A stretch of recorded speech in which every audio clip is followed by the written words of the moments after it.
Hi, my name is Laura Leslie, and this is week 10 of my Freedom Practicum experience with Pastor Brady Daniel. This week we had the honor of Pastor Mark Cannell, the associate pastor for Compassion Ministry, come and speak to our class. And this was by far my favorite speaker that we've had so far. He was able to talk to us about, it's kind of an open topic about whatever he wanted to talk to us about, but he decided to talk to us about nonverbal communication. And he talked about nonverbal communication makes up about 70% of the communication that we receive. So basically, he had one of our class members come to the front of the class, and he interviewed him and asked him a bunch of questions, and we all kind of analyzed his nonverbal communication.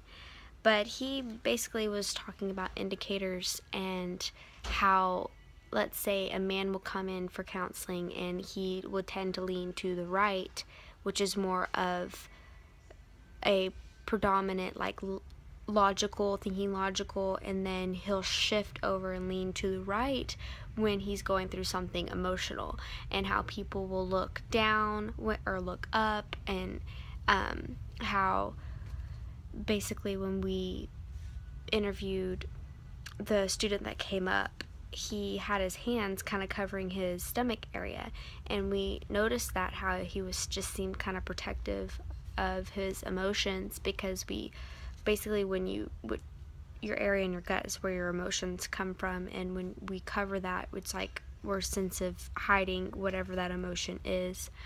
And we also talked about just the number one thing is to ensure safety with our clients, and to just, each appointment is about 1 to 2 hours, and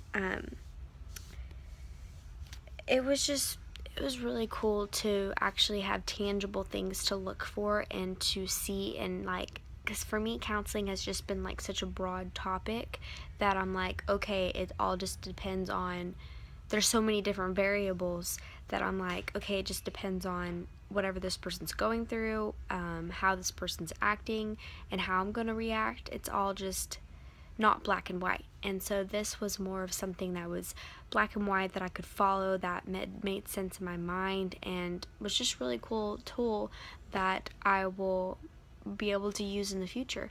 So yeah, really awesome guy. Like, I would love to do internship with him. That's how impactful he was to the class.